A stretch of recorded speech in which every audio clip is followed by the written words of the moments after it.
A dar la bienvenida a alguien que en verdad admiramos muchísimo en este espacio informativo. Hemos tenido oportunidad de platicar con él.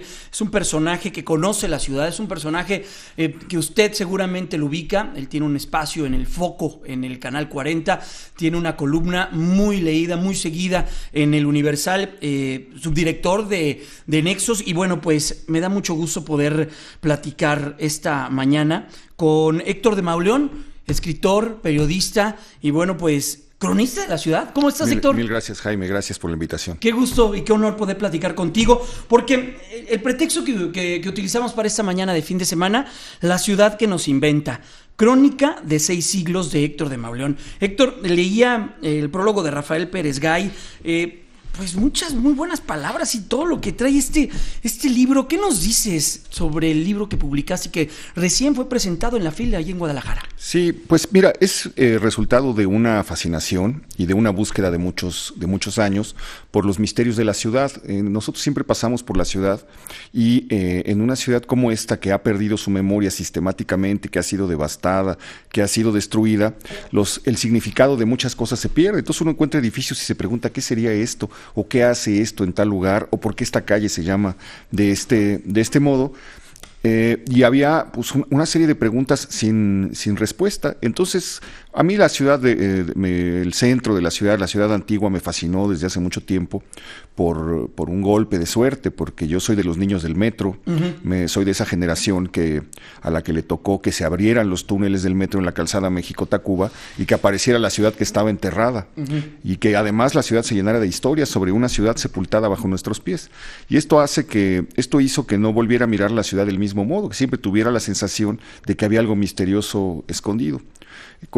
La primera crónica de este libro la escribí hace 10 años y a partir de eso comencé a juntar pues todo lo que encontraba en libros de viejos cronistas del siglo XVIII, del siglo XIX, cosas que me deslumbraban, que eran novedosas, que eran curiosas, que relataban un poco la historia de la ciudad y comencé a recopilarlas bajo la idea de que juntar todos esos deslumbramientos en un solo libro podría formar una historia interesante de la ciudad.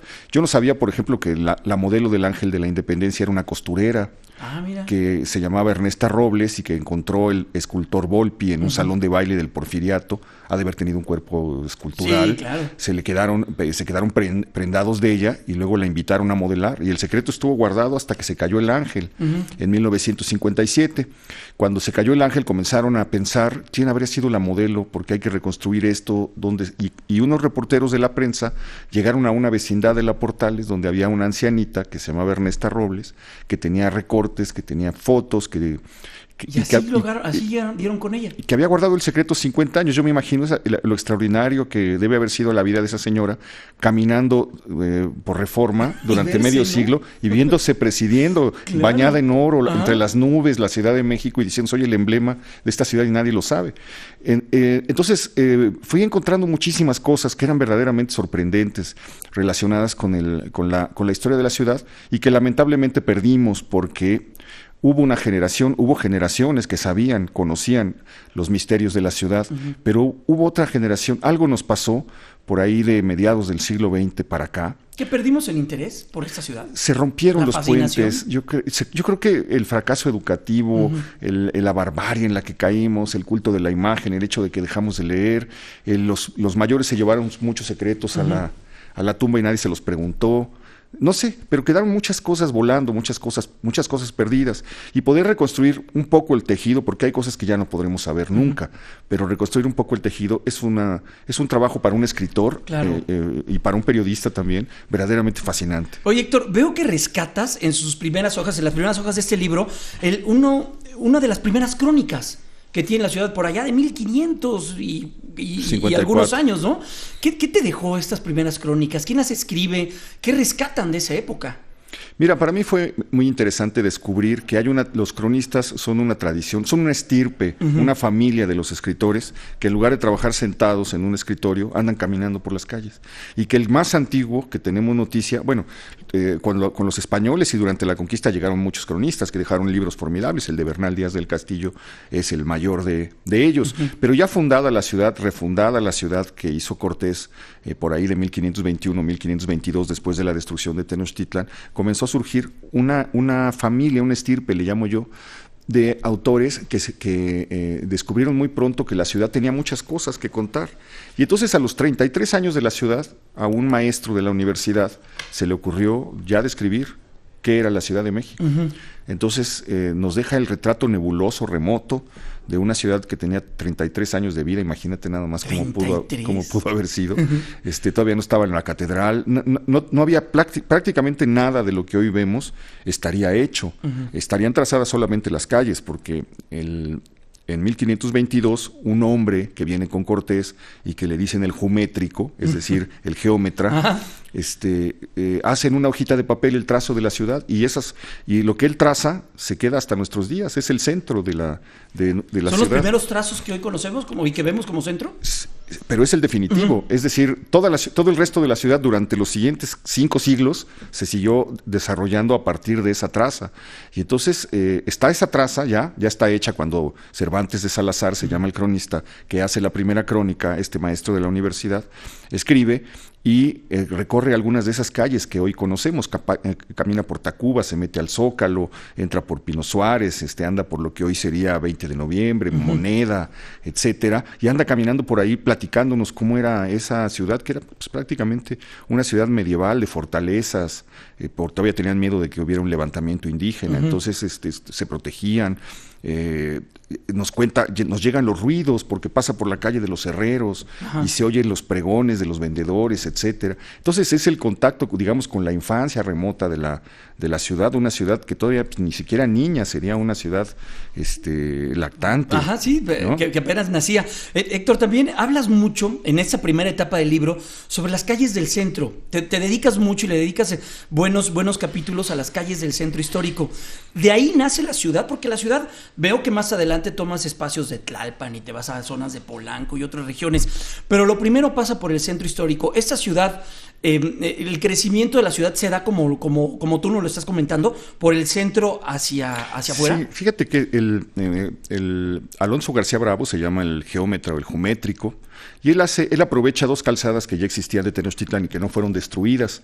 Eran las calzadas que conectaban la isla con tierra firme.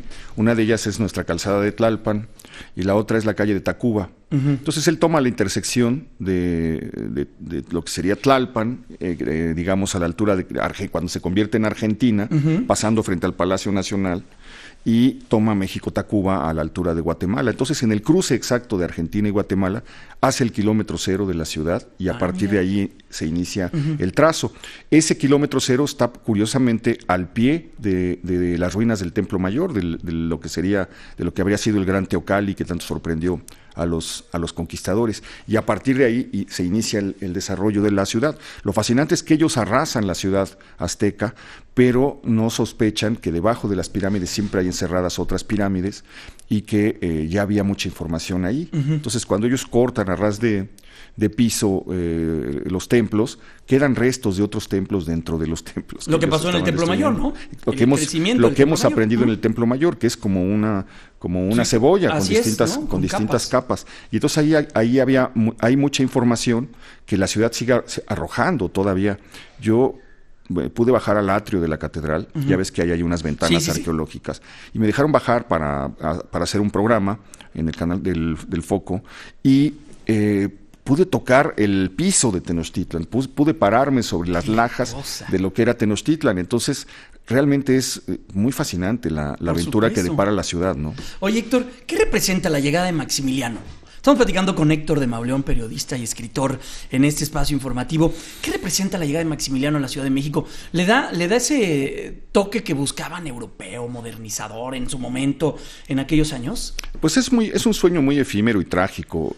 Porque no le va nada bien, ¿no? No, bueno, Rodolfo Usigli ya muchos años después hace una obra de teatro sobre la estancia de Carlota y Maximiliano y la llama Corona de Sombras. Le dieron una corona, pero él no sabía que iba a ser una corona de sombras. Ella acaba loca y él acaba fusilado, y el país enfrentado en una guerra atroz, ¿no? Los que lo trajeron y querían perpetuar la monarquía y el modo de vida del modelo español, y los que querían un avance, un modelo republicano, de un sistema republicano en el país, y acaban en una matanza espantosa. Entonces lo que trae es la simulación de unos modos cortesanos que toda la aristocracia adopta, todos quieren ir a retratarse con Maximiliano y todos quieren estar en los bailes y en las comidas. ¿A ellos les debemos el Paseo de la Reforma?